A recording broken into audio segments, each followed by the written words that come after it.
안녕하십니까. 갤라호른입니다. 유로 달러 통화상은 주간 차트에서 지난 수년 동안 120일 지수 이동 평균선을 축으로 한 채널 안에서 등락을 거듭해왔습니다. 지난 여름부터 유로 달러는 채널 상단을 돌파하려는 시도를 해왔습니다. 하지만 그동안 그래왔듯이 이번에도 채널 돌파와 장기적인 상승 추세 형성에 실패하고 다시 채널 내부로 복귀하는 모습입니다. 120일 지수 이동 평균선 아래로 밀려난 유로 달러는 추가 하락을 맞이할 수 있겠고 이번 주 다시 반등해 채널 상단을 향한 발걸음을 내디딜 수 있겠습니다. 추가 하락하더라도 대세 하락기에 들어서기보다는 채널 하단에서 지지를 받고 반등할 것으로 보입니다. 일간 차트에서 유로 달러는 이중 천장형 패턴을 형성하고 하락을 이어오다 1.0777대에서 반등해 추세 전환을 노리고 있습니다.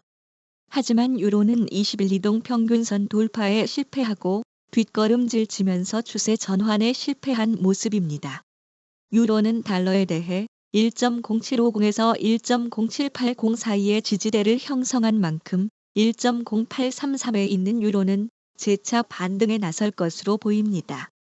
유로가 120일 지수 이동 평균선이 지나는 1.0925대와 지난 7월 중순 고점인 1.0938대를 통과하는지 여부에 따라 단기적인 추세가 결정될 것으로 예상됩니다.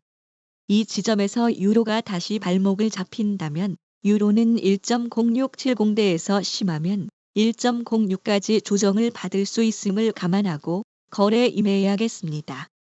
금융시장에 큰 영향력을 끼치는 미국의 비농업 부문 고용 변화는 10월에 12,000명 증가에 그쳐 시장이 예상한 10만 6천 명 증가를 크게 밑돌았습니다.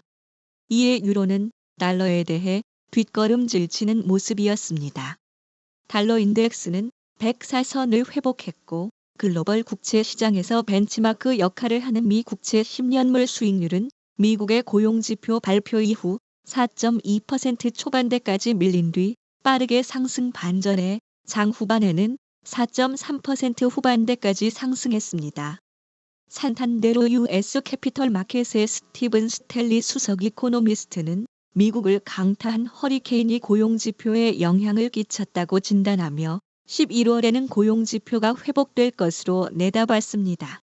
미국 공급관리협회에 따르면 지난 10월 제조업 구매 관리자 지수는 9월보다 0.7포인트 내려간 46.5였는데 시장이 예상한 47.6을 하회했고 7개월 연속 기준선인 50을 밑돌았습니다.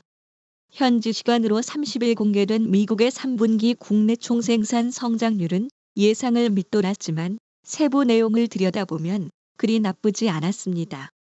미국 경제를 이끌어가는 내수가 힘을 발휘하고 있고 기업 투자도 양호한 증가세를 이어갔기 때문입니다.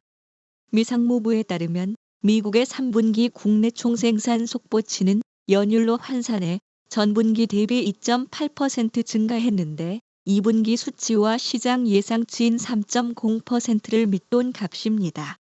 하지만 미국 내수 현황을 알 수 있는 국내 민간 구매자에 대한 최종 판매는 연율 환산으로 2분기보다 3.2% 늘어나 지난해 4분기에 3.5% 증가 이후 최고치였습니다.